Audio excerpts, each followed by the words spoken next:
Halo Medikers, sudah 36 tahun berlalu pasca pembangkit listrik tenaga nuklir di kota Chernobyl meledak.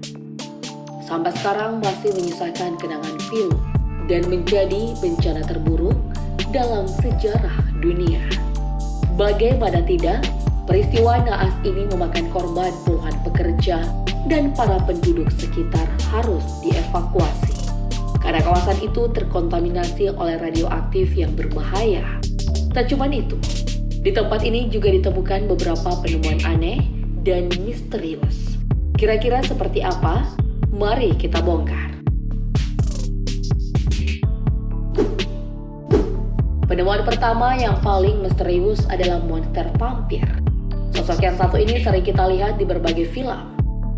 Mungkin kalian tak percaya dan menganggap jika vampir sama sekali tak ada. Tapi jangan salah, berita kemunculan vampir sudah terdengar di sekitar kawasan pembangkit listrik tenaga nuklir Chernobyl tahun 90-an. Makhluk penghisap darah ini memang tak ditemukan, tapi bukti keberadaannya mungkin ada. Sebab salah seorang pria yang tak diketahui identitasnya ditemukan tewas di dalam lift dan juga ditemukan ada semacam 2 tusukan jarum yang memar di bagian leher. Ya, kalau bukan vampir, siapa lagi? Jika hewan buas yang melakukan, pasti ditemukan beberapa bukti, seperti luka cakar atau gigitan.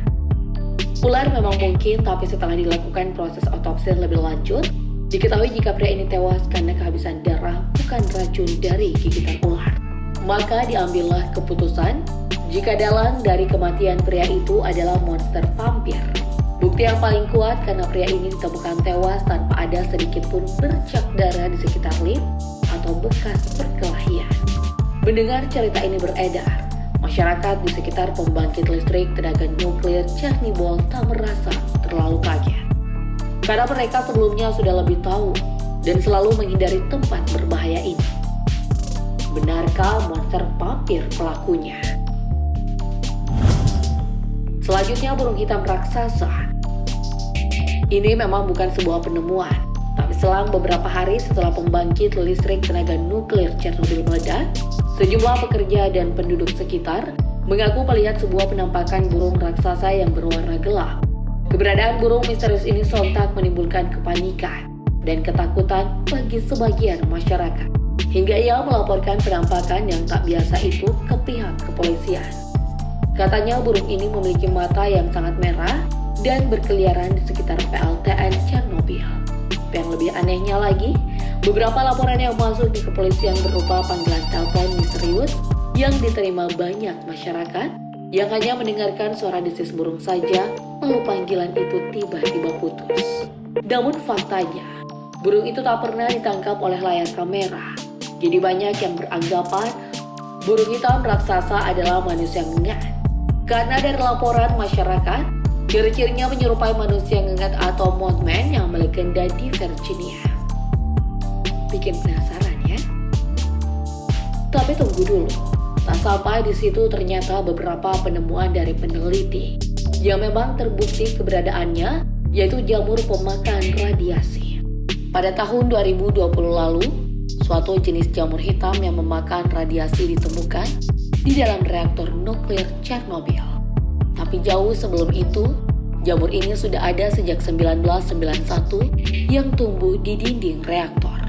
Para peneliti pun dibuat heran dan bingung dengan kemunculan jamur-jamur ini karena ia mampu hidup di lingkungan yang ekstrim dengan radiasi berat. Akhirnya peneliti baru menyadari kalau jamur itu tidak hanya kebal dari racun saja, tapi juga memiliki pigmen melanin dalam jumlah yang besar.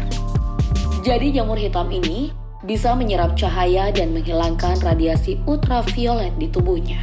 Karena itu, ia bisa hidup dan berkembang biak dengan cara menyerap radiasi, lalu mengubahnya ke bentuk energi kimia untuk proses pertumbuhan.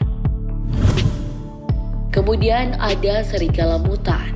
Secara mengejutkan, hasil penelitian yang dilakukan oleh sekelompok ilmuwan dari University of Missouri at Columbia, Amerika Serikat, mengemukakan temuan menarik seputar populasi serigala di tempat bencana nuklir Chernobyl. Dari data yang diperoleh, peneliti mengatakan bahwa serigala di lokasi ini berpotensi memiliki gen yang memungkinkan membuat para serigala dapat berkembang biak secara pesat, bahkan mencapai jumlah yang tak wajar. Selain itu, serigala yang gennya terpapar radiasi bisa menyebarkan faktor pemicu mutasi kepada makhluk hidup lainnya. Jadi populasi hewan yang tinggal di sekitar bencana nuklir akan semakin bertambah banyak. Penemuan berikutnya adalah kupu-kupu raksasa. Beberapa tahun yang lalu, karyawan Radiation and Ecological Biosphere Reserve Chernobyl menemukan seekor kupu-kupu dengan lebar sayap yang berukuran burung kecil di zona eksklusif Chernobyl. Tentu penemuan ini kembali mengejutkan para peneliti. Hal inilah yang membuat mereka jadi penasaran. Para ilmuwan itu langsung melakukan penelitian di lokasi bencana ledakan nuklir. Hasil yang ditemukan ternyata kupu-kupu ini bukanlah mutasi, tapi spesies baru yang sangat langka dan cantik. Kemudian kupu-kupu ini diberi nama Blue Underwing. Blue Underwing atau Cato calambrax ini menjadi kupu-kupu yang terbesar di Ukraina dan di Eropa. Bayangkan, panjang sayapnya mencapai 45 mm dan lebar sayap saat terbang dapat mencapai hingga 110 mm. Blue Underwing tentu berbeda dengan kupu-kupu yang sering kita jumpai di taman atau di alam bebas. Bahkan di waktu pagi sampai sore, kita mustahil melihatnya berterbangan sebab Blue Underwing hanya aktif di malam hari saja. Ternyata kupu-kupu ini termasuk hewan nokturnal. Lalu ada ikan raksasa. Ternyata ledakan nuklir di Chernobyl tahun 1906 lalu membuat pertumbuhan ikan akan lebih cepat dan ukurannya lebih besar. Hal ini dikarenakan ikan mengalami mutasi akibat terpapar radiasi. Jadi tak mengherankan jika sejumlah ikan hidup di tempat ini lebih besar dari ukuran ikan pada umumnya.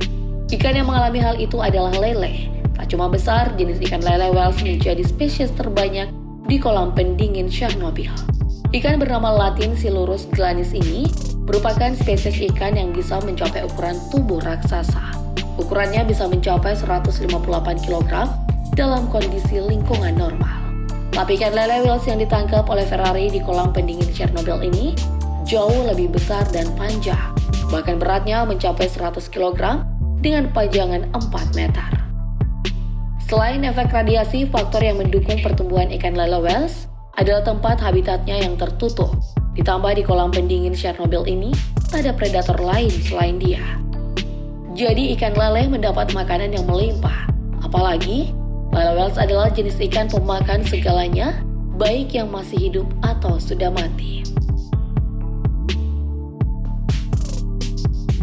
Dan dari pertemuan tadi, kira-kira mana yang masuk akal dan benar-benar ada?